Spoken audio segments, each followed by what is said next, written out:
What up? It's sector connector coming at you 2 flights up from the kitchen.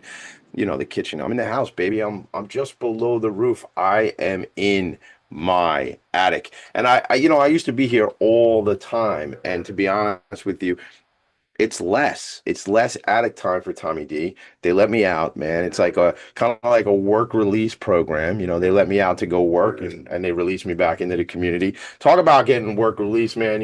I just I'm so blessed that I get to hang out with nonprofit leaders on a regular basis. I get to spend time. I had a really cool opportunity this week where I brought together, I'll call a cohort, I'll say a cohort of business leaders here on Long Island to meet with a colleague who I am now collaborating with. Shout out to Paul Howard, shout out to Sattel Institute out of Philadelphia originally, but really building the contingent here on Long Island. Sattel Institute is a fully funded nonprofit organization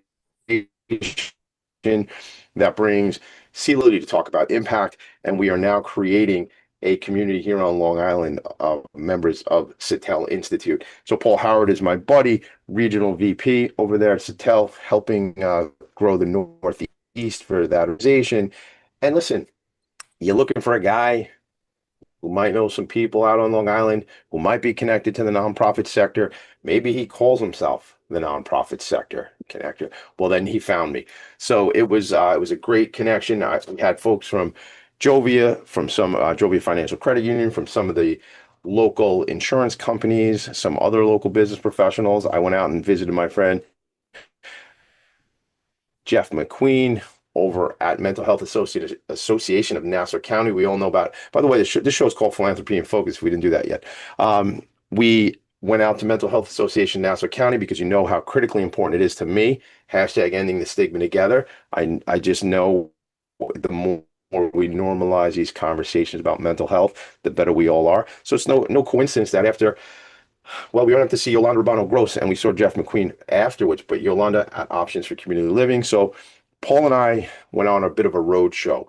Vanguard Benefits is our company. That's the agency. We're so focused on the nonprofit sector and corporate social responsibility. So when I met Paul Howard, it just made so much sense to collaborate with what's going on with Sattel Institute. What is that all about? More to come and all that. I had Paul on Long Island Changemakers, but as I stand here right now, that's right, I stand at my desk. As I stand here right now, I'm like, you know what? You know what, Tommy D? What is it, Tommy D? I think we should get Paul Howard on this show, Philanthropy and Focus, as well. So, Paul, I'll text you later and we'll figure that all out. But just important work that's being done, and I get to be on the front line. So last night I'm at a gala for Tigerman. I'm out on Wednesday with the folks I'm saying about Satell Institute. It's you know, it's easy being Tommy D. It really is sometimes. And then there's the rest of my life that I have to actually have some challenges in. Steve McDermott is here. The organization is Smile Farms. Shout out. What's up, Steve? Look at I mean, listen, man, it's chilly Fun. out right now, but looking behind you, man, it looks like a spring day, like with all that, with all the veggies growing, man. What's up, brother? Hey, it's great to see you, Tommy. Well, we're still in the harvest season and great time of Are we year. harvesting? Are we harvesting right now? Yeah, sure. We still got some peppers and other items out in the garden. The tomatoes are kind of gone, but yeah, I it's like that. Maybe last we night. maybe we got to do like an in-person Tommy D. Maybe like come out, do a little bit of harvest. We'll have to let's talk to Isabel. You, me. Maybe I come out and do. I haven't worn overalls in a long time, and I think it'd be fun to get a pair of overalls on. As I look at your website though, Be great to get you out gang, there. go. It'd be fun, right? As I look at the website, smilefarms.org. I don't see a lot of overalls, but I see a lot of aprons. So I might need an apron. I got some hot sauce. Isabel hooked me up with the hot sauce because she interviewed me. Isabel Landano, who's handling programs out by you guys, who we go back to best buddies. You, me, Isabel, we met at Horseability. So many things we're gonna do together, man. So many opportunities. But it all starts out with like your story, right? How you got to Smile Farms, right? There was a lot of journeys. I was looking through your bio again last night and again this morning. And I find it's interesting how we can look back like once we've gotten somewhere and then like it sort of makes sense, like the steps and the stages in the progression of our careers. I mean, you and me still young men, so we're figuring that out, but I can still look back 20 years ago and go, oh, that's like how this all happened, and like that's why this makes sense. I didn't know it while it was happening. Yeah. I didn't know what was going on. Like I've never been somebody who was like, I am so like locked in and this is my career path. And I think it's probably because I never really wanted to be in corporate America that long. Yeah. I don't exactly fit inside the box, so to speak. I used to say I'm not the greatest employee, because I like Sinatra. Self-awareness too. Yeah. That's I did it my way. absolutely. Say it again, Steve. Well, What I'm saying? self-awareness is really important in terms of knowing your strengths and how to apply them. And I think that's right. it takes some time to discover that, kind of coming out of school and what do I want to do and where do I want to go. you know, Marketing is really where I found most of my career and has developed through marketing a lot on the for-profit side, Yeah. and then more recently transitioning into the to the social impact space. But I guess if you want me to kind of go I back. want to hear your story. Yeah, I mean, I want to like let's play with that marketing piece. Let's pull on that thread because was that something were you, like I took some marketing classes in college, right? I was a finance major, and I think certainly marketing is key to I don't care what sector we're in, but marketing and sales. I mean, that's and every other parts of the business are important, but marketing and sales, if we don't have marketing and sales, we don't need accounting or accounts payable or receivable because there's not a whole lot going on. Yeah, So were you drawn, and that relates to our sector, the nonprofit sector as well, right? Marketing is key. yeah. So was that as a young person, were you drawn to that? Did you know, oh, marketing is something I want to be involved with? Like, how does that even start? Yeah, I think my first job out of school was actually in sales, and I was selling business seminars and conferences. I was working actually down in Argentina, and I found pretty quickly that the product was really important, and how we talk about the product was even more important. So you can be a tremendous salesperson, but if the product isn't well designed and not well thought out, then it's hard to sell that product. And so I quickly learned that I wanted to get into marketing. I came back to the States and I wanted to cut my teeth. I worked as a marketing analyst at an incredible agency called Fusion 5. Learned from some brilliant people there. Kind of worked into the insight role. And I had a great curiosity about people, like why do people think things? Why do people do things? How do we get people to change their minds? Whether that's about a product or a policy. How do we get people to change behavior? And so there's a lot of psychology that comes behind it, and from there I wanted to progress more into the management of brands and businesses. I went to business school at Stern at NYU Stern School of Business, and made my way over to Unilever, and had a great 7-year run at Unilever and PepsiCo. I launched Pure Leaf Iced Tea, which Oh yeah. for. I love that iced tea, man. And my brother, you would get the one like the unsweetened and just Exactly. like drink it by like the like I don't know what size that is, but Yeah, like we did a like gallon and a half of iced tea or something like that. 64 ounces. You can't get enough of it. It's very thirst quenching and energizing. It's all natural. So Yeah. that was a tremendous experience. I also was joking with your assistant, Jessie, beforehand. She had Yeah. a funny T-shirt with a cool logo that says "I can't believe I'm still alive," which is a spoof off of the brand "I I can't believe it's not butter." can't believe it's not butter. Yeah, Uh, of course. so Yeah. that was another brand that I managed. I Is that right? to spend like 7 days on the road with Fabio, the supermodel who was the spokesperson. Was was Fabio the spokesperson for I can't believe it's not butter? Yeah, for many years. aside from, gracing the cover of like hundreds or thousands of romance novels, but quite a character. Why? All right, we got to go back. There's a couple. We got to dial back for a lot of different things. First of all, we got to go back to Argentina for a minute. How, and then we'll go forward to get to how the heck Fabio was selling fake butter. Sorry if that's a But- branding issue, but you're not there anymore. But it wasn't real butter. I hear you.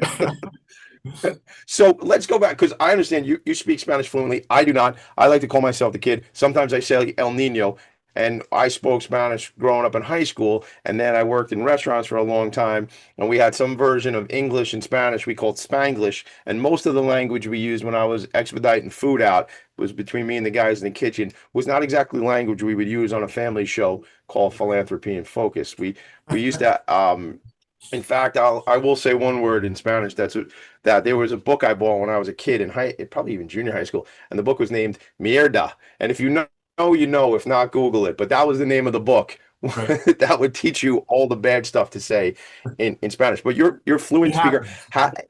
Yes, it does happen. Well done, well done. Shout out to Tom Hanks, by the way. Shout out to Forrest Gump. It happens. So listen, what about how did you even end up in Argentina? Like, what was the angle that was there? Tell me about that. Yeah, so I had studied Spanish in high school and college. I studied a year in Madrid in Spain, which was incredible. I wanted to go into international business coming out of college, and I was fortunate enough I'm the youngest of five kids.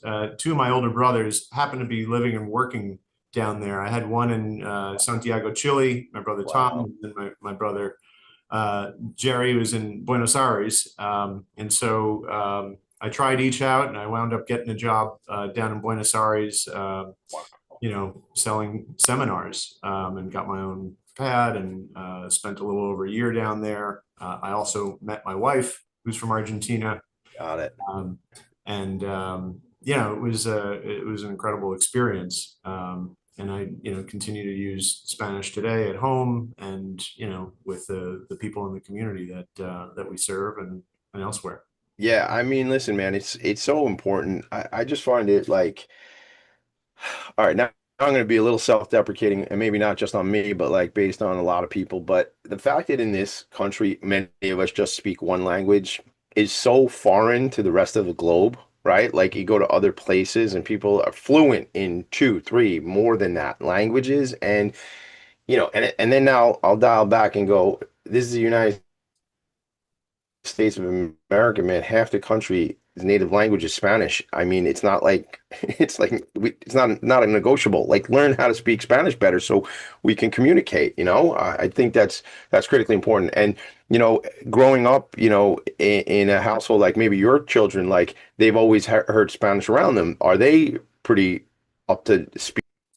Yeah, I mean they've come along, so they have a good ear for it. They understand pretty much everything. So when my wife and I are talking in Spanish, and we are might be talking about them in the other room, they were their ears perk up. No, I didn't say that. Um, Yeah. and so they're doing well in school, but also they embrace the culture. So my younger son Julian, he plays piano. He plays some beautiful tangos. Last night he was learning a pop song from Argentina on the piano. Um, so we embrace the culture. I get it. Got a lot very deep into rock en español. When I was in Spain and Argentina, and really take a lot of pleasure in that music. Um, And and we can get into this later, but I understand you're a bit of a dancer too, Steve. Is that right? I enjoy dancing. I wouldn't call myself a dancer, but I do get out there and enjoy it. I like that. I like that. All right, here's what we're gonna do. We take a quick break. We're gonna get it. I always find it's fun to roll out your story, your journey, how you got where you are, where you've been, that sort of thing. We're gonna come back, gang. We're gonna talk about Fabio when we come back. In 233 episodes of a program called Philanthropy and Focus, we've never even said the word Fabio. Now we're gonna talk about Fabio, and I can't believe it's not butter. How did that happen? Very funny how that all happened. We're gonna do that. We're talking with Steve McDermott. The organization is Smile Farms. I'm your boy Tommy D, the nonprofit sector connector. I'm hearing a bit of the raspy voice, and it could be because I don't stop and I just keep pushing. And after I leave here today, we got a bunch of episodes of Long Island Changemakers we're going to put in the can. So just really important things. We're going to talk about Smile Farms. We're going to talk about the impact. We're going to talk about how you can help and some of this stuff where I think, Steve, you can share with people how to, I know how important to you vocation is. I know how important this inclusive angle and focus is, and we're going to get into that. And even how you were, exposed to supporting that in some of your nonprofit work before you took on the managing director role over here at Smile Farms. We're going to take a quick break. We'll be right back. Philanthropy in Focus. Are you a conscious co-creator? Are you on a quest to raise your vibration and your consciousness? I'm Sam Leibowitz, your conscious consultant, and on my show, The Conscious Consultant Hour, Awakening Humanity, we will touch upon all these topics and more. Listen live at our new time on Thursdays at 12 noon Eastern Time.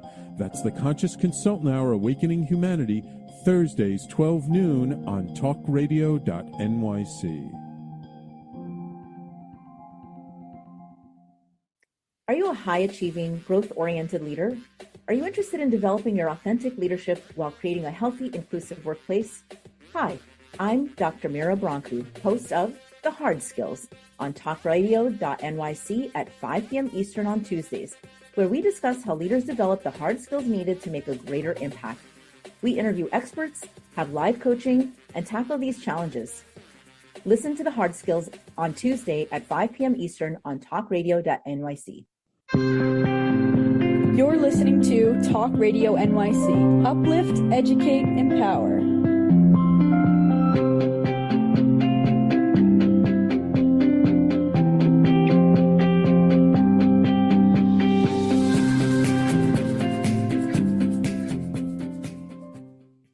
Nonprofits need connections to move in good directions. So cut through all the static. Join Tommy in his attic. That is correct. Cut through the static. Join me in the attic. Steve McDermott is here. Smile Farms, name of the organization. I got to tell you, I mean, I was aware of this organization for a long time, but it wasn't until your colleague, my friend and colleague, Isabel Londano, reached out to me. She's like, Tommy D, I'm over here now, and we need to talk. And we did that. And then I came through, and she actually interviewed me on a show, Jim McCann's show called Celebrating Your Story, which I haven't seen, which means to me I might not have done such a good job on the show, but I'm not really sure. So, but that was, I got to meet you when I came into the office that day over at 1-800-Flowers, where you guys have your space too. And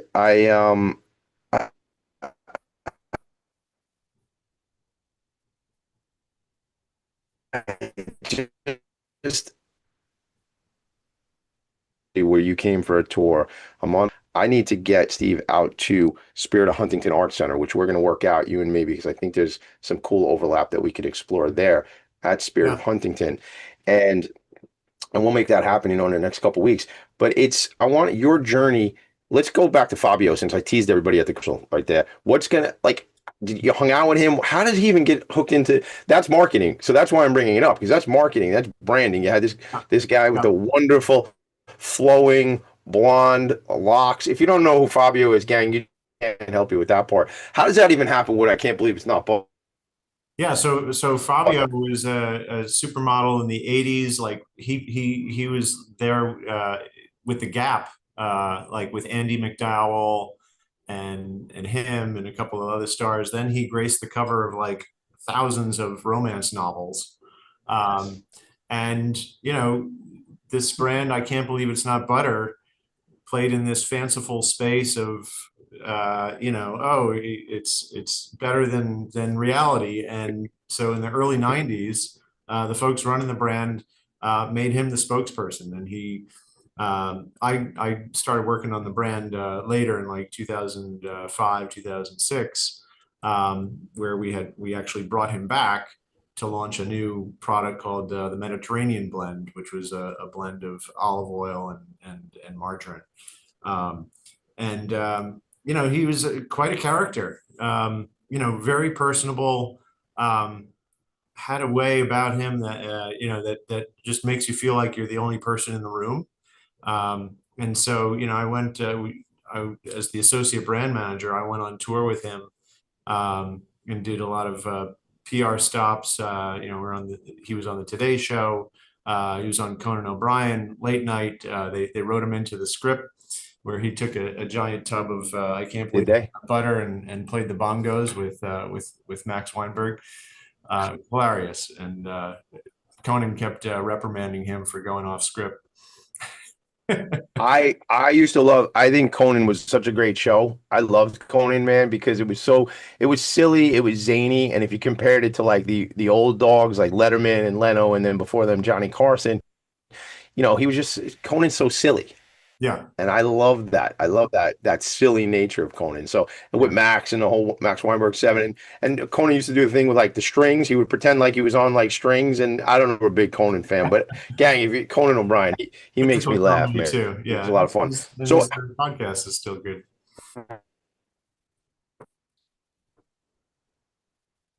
Tommy, you're breaking up on me.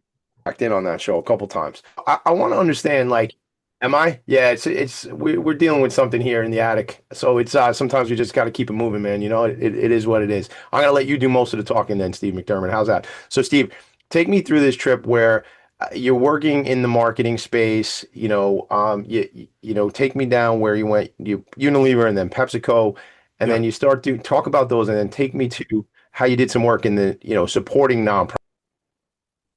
Yeah. So really, I spent the better part of 25 years in marketing in the for-profit world.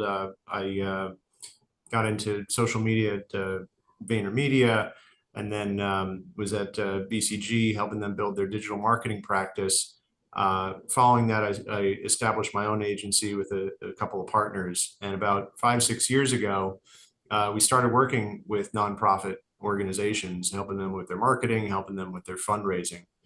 And the more we did that, the more I was drawn into it. And, it just lit something inside of me that, I want to do more to help the greater good. So much so that we pivoted our agency to focus entirely on social impact. Growth Drivers was the name of my agency. And so, we got deeper and deeper into that. And then last year it was, and with some reflection in the pandemic about, with friends and family members passing on, like, all right, how long am I going to be on this earth? And how can I contribute? What is my legacy? When I look back, or, my kids look back, what did my dad do? I want to leave a greater mark. And so I've been helping, nonprofits with their marketing and fundraising from an agency perspective, but I came to the decision I just want to do more and serve in a bigger way and leverage my, leadership and experience and strategy and marketing and management to, have a greater impact in the community. And it was through that I started working and networking in the human services space, looking for organizations that work with people with disabilities and in food insecurity and so on, that I met Jim McCann and was introduced to Smile Farms. I gotta ask you this quick question. So one of the things you mentioned VaynerMedia, and I don't want to gloss over it too quickly there, because I listen to Gary Vee. If you don't know VaynerMedia, Gary Vaynerchuk, I listened to Gary Vee over the years for a long time, and one of the things he says, and a lot of this show comes from this one comment that he made, which he's made over and over again, but if there's something you're passionate about and there's something that's connected to you and pulls on your heartstrings, do content on that. This show doesn't exist with me not hearing that. Like, Right. Philanthropy and Focus is between hearing Gary Vee talk about that. And then at the time, I'm so focused on the nonprofit sector. I started hanging out with my friend Ken Serini, who founded the Imagine Awards, the Long Island Imagine Awards, the New York City Imagine Awards. That just kept coming up for me. And I'm hoping my audio video is pretty good for you right now, Steve, because I know I was up against it there for a minute. But the thing that kept coming up for me was I'm going to make a show called Philanthropy and Focus. And that came out of just being influenced by listening to what other people around me were saying. And again, I've never met Gary Vee, but I watch enough of the stuff to just hear that, and it resonated with me. Um, Yeah, from a passion perspective. He's a very inspirational guy, and I learned a lot about entrepreneurship working with him. Yeah, yeah. So I want to take some of your passion into nonprofit as it relates to why individuals with intellectual developmental disabilities, why was that part of the sector? Yeah, so my connection to the community and people with developmental disabilities goes back to a younger age. When I was in high school, I taught Sunday school special ed kids in special ed one-on-one. So that was kind of my first experience. Over the course of my life, my wife has had the biggest influence in that she's a developmental pediatrician. And she sees patients 4 days a week. She also conducts research, and her specialty is children with autism and on the autism spectrum. And so that's kind of been part of the dinner table conversation, and we've been part of that community for a number of years. The other, big influence was my work with VaynerMedia last year, where our client was United Way in Bergen County, New Jersey, where they're focused on building supportive housing for people with developmental disabilities. And so by spending time with them and really getting to know people in the community more and their needs, it opened my eyes to more of the needs of this community. And it really stopped me in my tracks the first time I heard the executive director, Tom Toronto, there say, the biggest challenge this community is facing is that they graduate to the couch. And it's an awful expression, but it really, for me, it made it tangible of holy cow, like we got to do something. It's 8 out of 10 approximately, 80% unemployment rate among people with developmental disabilities. They're not able to work. And so when you're not able to work, we know, work provides dignity, work provides pride, work provides, personal growth in our lives.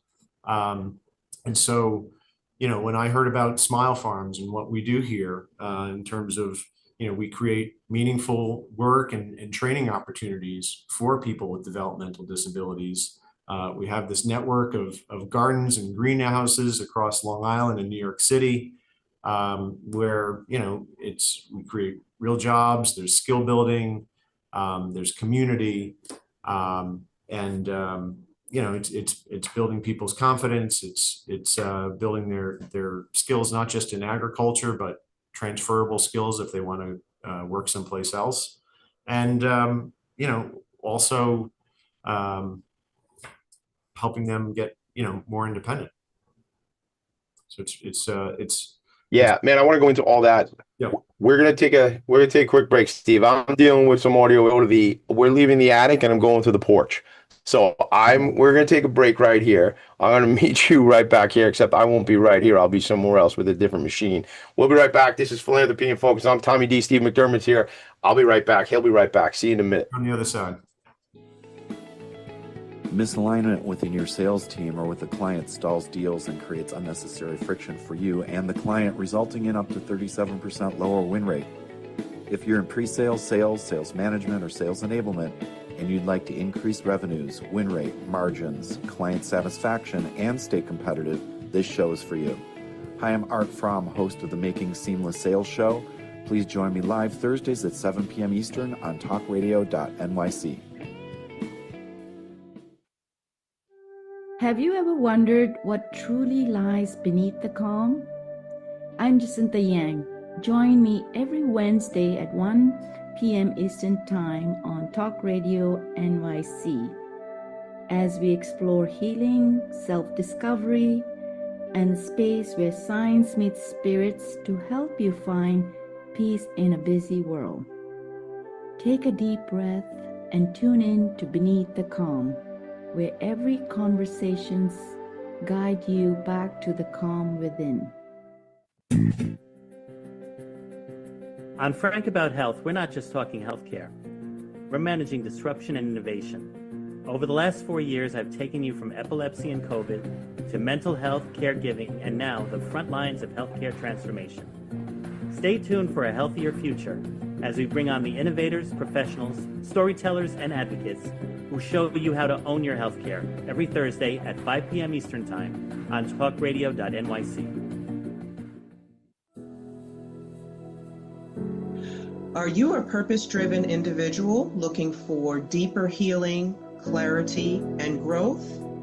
Welcome to the Expansion Room, a transformative space for purpose-driven individuals.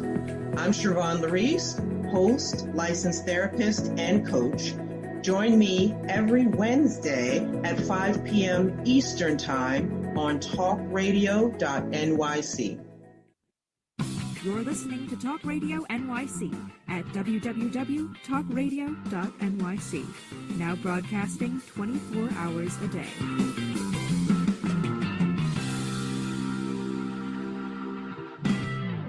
Nonprofits need connections to move in good directions.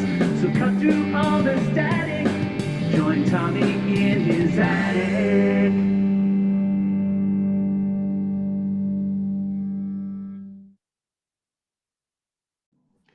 Welcome everyone back to Philanthropy in Focus. I am your engineer, Jesse, and Tommy will hopefully be back in just a moment, but for now I'm going to let Steve do a little bit of talking on his own. Great. Thanks, Jesse. So it's great to be on this show, and I'm really grateful to Tommy for having me. My journey here is to the nonprofit social impact space has been a long journey, but it's a meaningful one. And as Tommy was talking before about kind of the signposts, there's different signs along the way that you see it. Whether it's conversations that you have with people, or attending a conference, or there's a spiritual side to it which has been a big part for me about where do I go next? Where can I serve? Where should I serve? How can I make the most of my talents? And so that's really been, it's been a fruitful journey, and there's a lot more to do.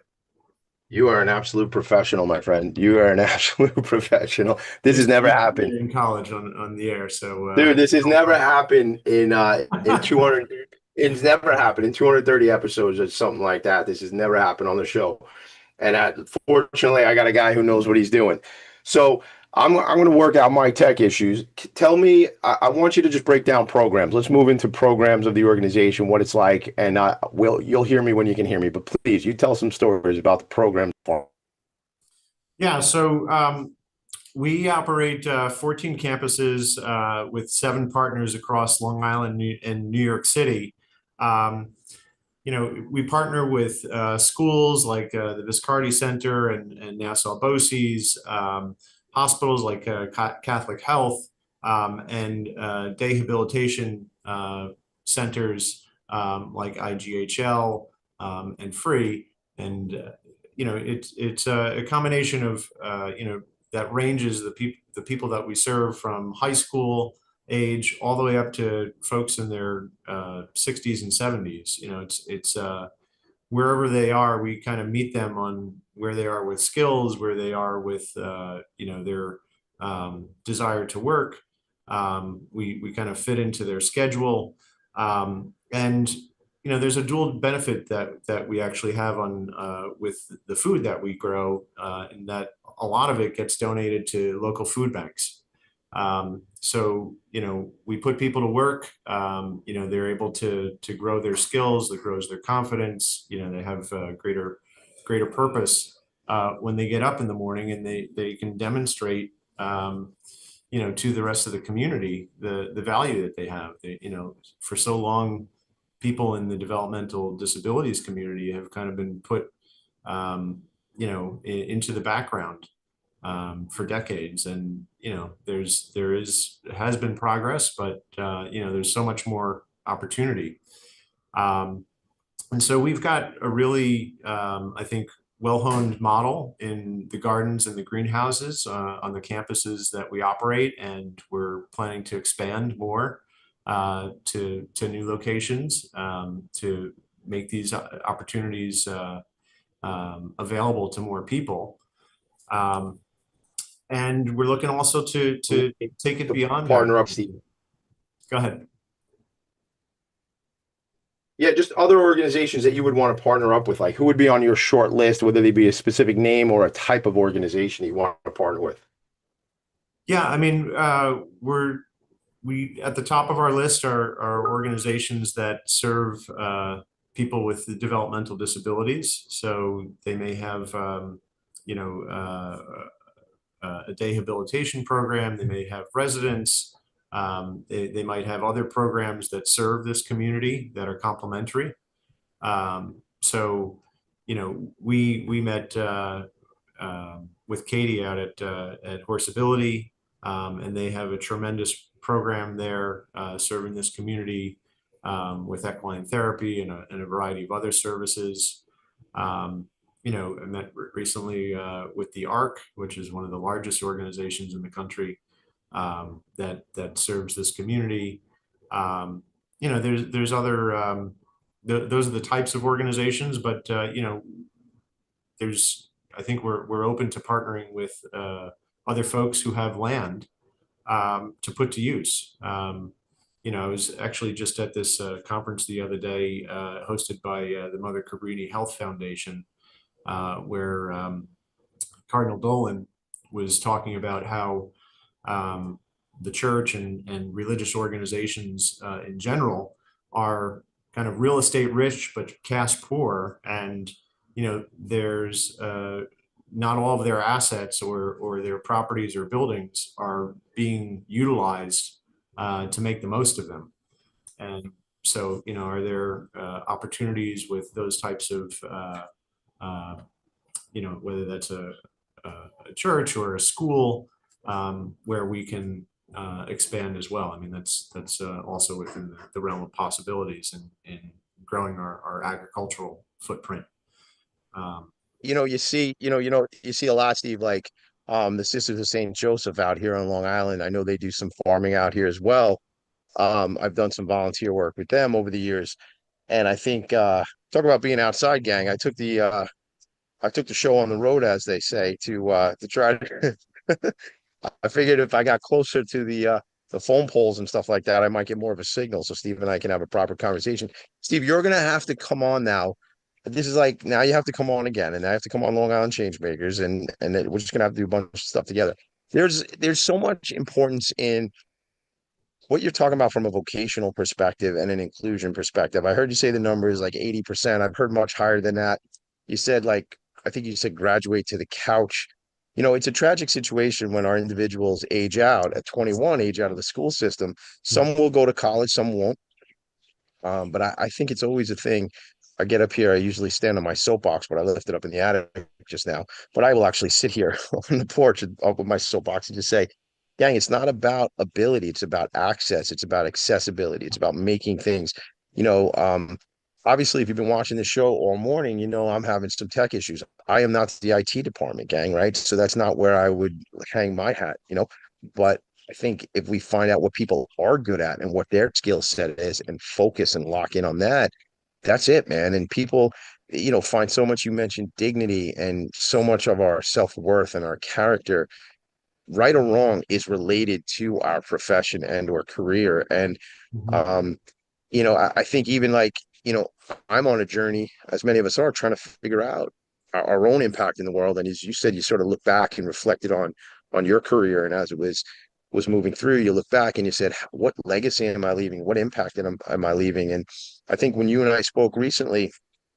prior to doing the show, a big part of what you talked about was educating other workplaces, like what you all are doing in tandem with these other nonprofits. But if we could talk about, like, before we go to break, talk about like what you're able to do with in a conjunction with 1-800-Flowers, how you're creating Yeah. something like workflows or playbooks, I think is a term you use, playbooks on how other employers, by the way, I know our friend and colleague Isabel through Best Buddies, and I'm on the Long Island Advisory Board for Best Buddies, and they have a jobs program. So there's so much overlap. I think there's a lot of people doing important work in the inclusion space, in the vocational space. I think, and I said this years ago, you know what, Steve? It's coming to me now. Let's get together, if you're not already doing this with others, and let's continue to nurture, because again, it's not about ability, it's about access and putting people in positions for them to succeed. What do you have to say about that and on some of the playbooks you guys have created? Yeah.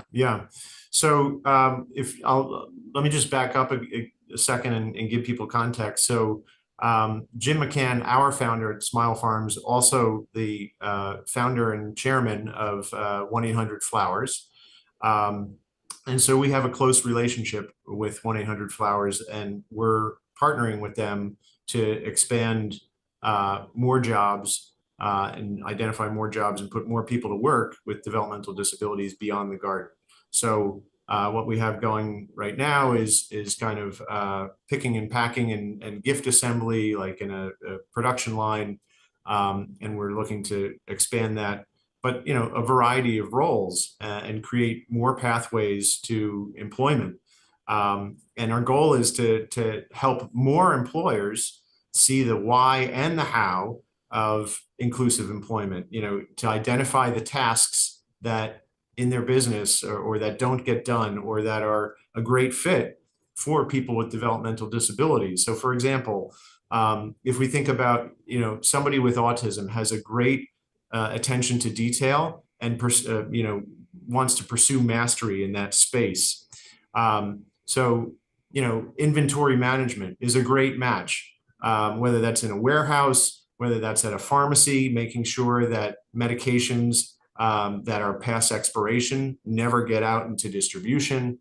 Or if we think about clerical skills in their organization at a law office, where all the notes and all of the documentation needs to be tagged and digitized and really meticulously stored and categorized, that's a great match, and it's a win-win. And so what we want to get to is a place where we're not employing people out of charity.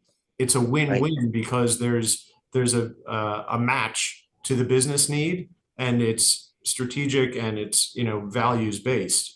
And so playbooks. Well, that's a puzzle piece. That's a puzzle piece. That's saying this skill set benefits the business, and then this job opportunity benefits the individual. Everybody wins. That's that 2 + 2 is not 4. It's some other number, right? Versus for historically, individuals with different abilities have been set aside or not poured into. Now it's like you met when we went out to Horseability. We got to take a break in a second. When we went to Horseability, I had my buddy Antonio Anthony Ferrara, I just call him Ant, but he was on with us for Aviators for Autism. The aviation industry, I've learned now, has so many open opportunities. There's just not enough people going into aviation, and there are many jobs. Anthony's educated me on this, and we all should meet on that. But so many of those opportunities could be filled by people with different abilities that might be better suited. Look, Steve, my skill set doesn't apply to every job. Your skill set doesn't apply to every job. And if we put us in, I sort of said, early in the show, I'm not the best employee. That's why I'm an entrepreneur, because I'm not the best employee. But the people who do fit into a certain mold and are good at a certain skill set belong in those opportunities. So there's so much more to cover. We got to take a quick break. We come back from break. We'll have to just schedule the next show you come on. That's how it's going to have to happen. I mean, maybe we'll just, maybe you come in the studio this afternoon. We'll do Long Island Change Makers together. But I want to hear about the future of the organization. I want to hear about what's upcoming, and I'd like to hit that partnership that Isabel has told me about with the restaurant out here on Long Island. I'm sure there's more than that. How's that sound when we come back? Excellent. It's nice for me to actually be part of the conversation, this part of the show, huh? What do you think? It's great All to right, have this you is here. Tommy D. Sometimes they break me out of the attic. Sometimes I break my own way out of the attic. We'll be right back. Philanthropy in Focus from the porch. Right back. On Frank About Health, we're not just talking healthcare. We're managing disruption and innovation. Over the last 4 years, I've taken you from epilepsy and COVID to mental health, caregiving, and now the front lines of healthcare transformation. Stay tuned for a healthier future as we bring on the innovators, professionals, storytellers, and advocates who show you how to own your healthcare every Thursday at 5 p.m. Eastern Time on talkradio.nyc.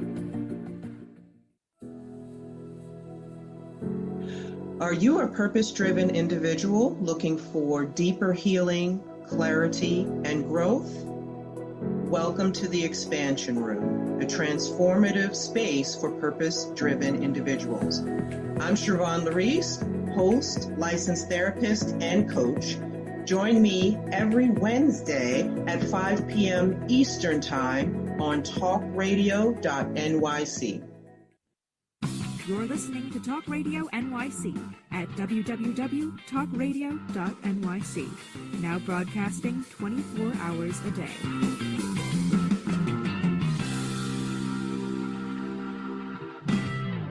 Nonprofits need connections to move in good directions. So cut through all the static. Join Tommy in his attic. Everybody, this is a day of firsts. I've never done Philanthropy in Focus from my front porch, so that's new. You got to sometimes be ready to pivot, be ready to move around. Things are going to change. It's not always going to go your way. Like I always say, if you want to do something, try it out. If you want to do a show about nonprofits, try it out. Things are going to change. Things are going to ebb. Things are going to flow. Steve McDermott, come off mute, man. Let's get into it. I want to know what's upcoming. I want to leave everything out on the field, as they say. In this case, leave everything out in the field, in the farm, or leave it on the porch.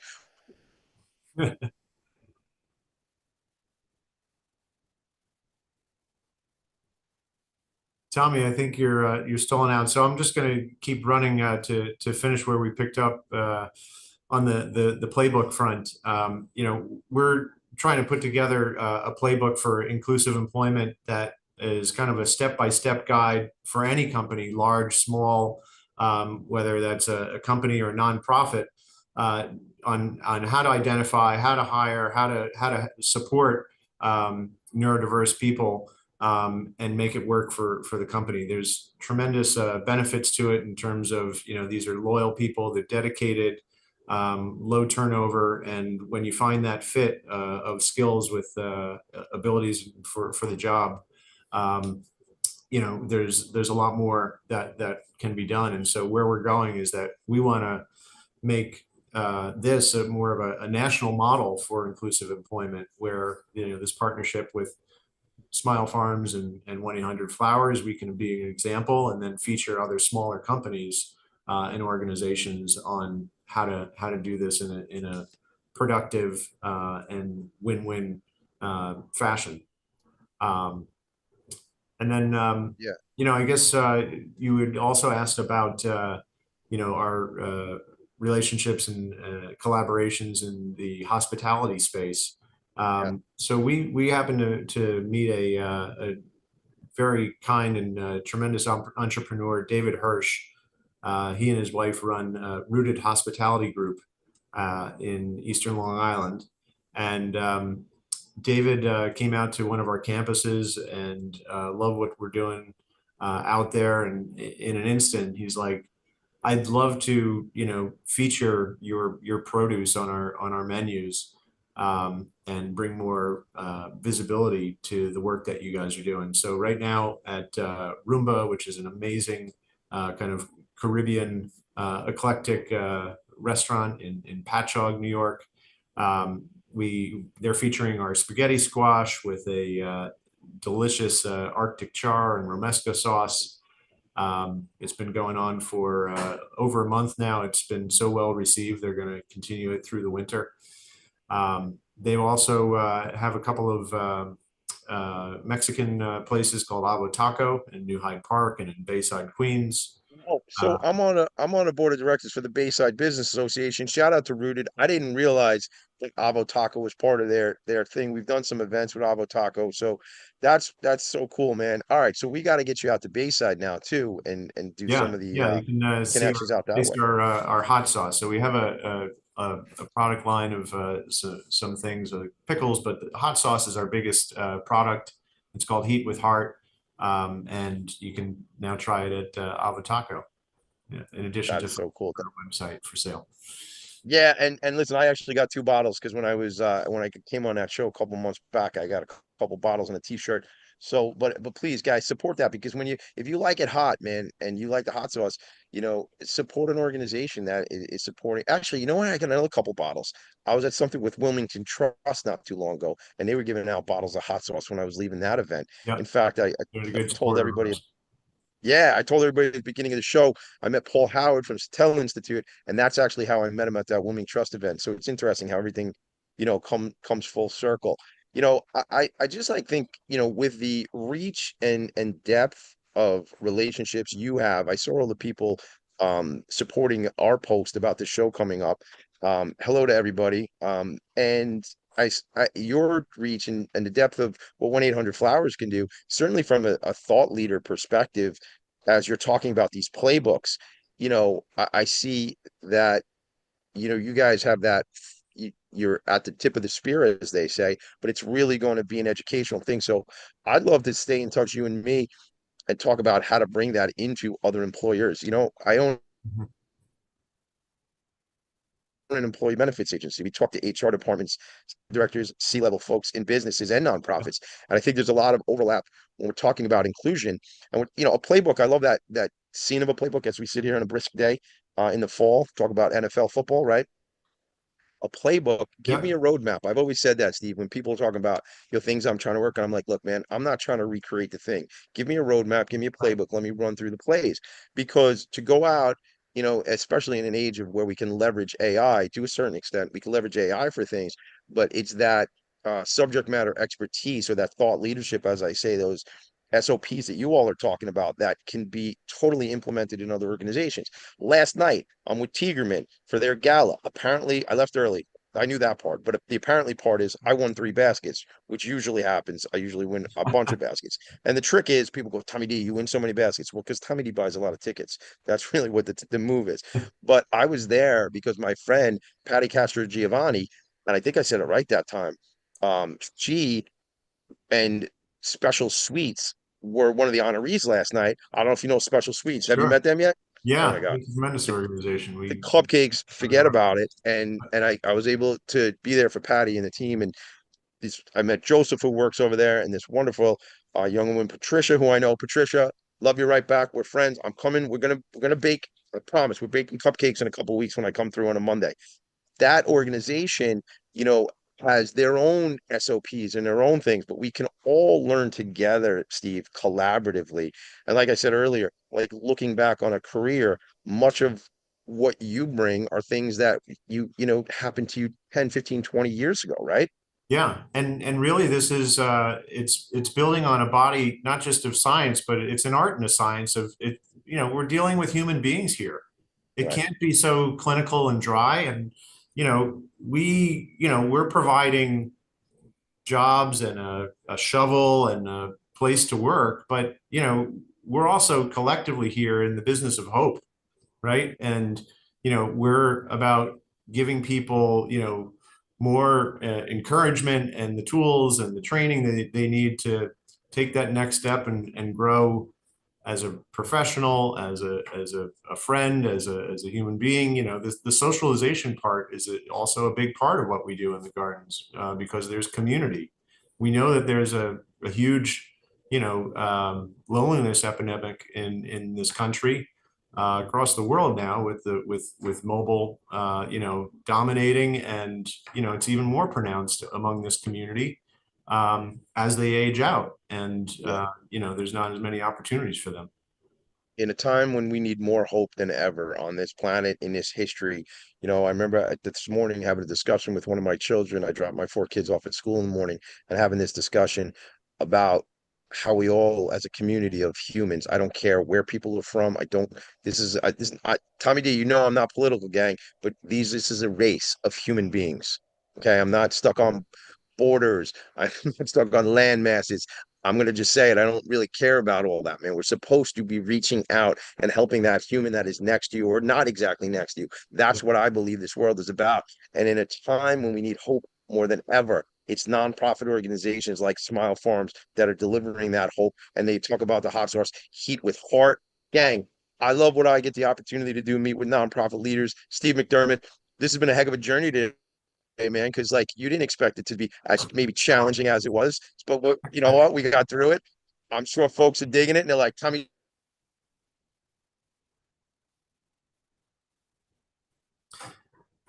So I'm going to jump in and just say, how do you get involved? Thanks for being here. Organization Smile Farms. Steve, take it away. Well, last thing.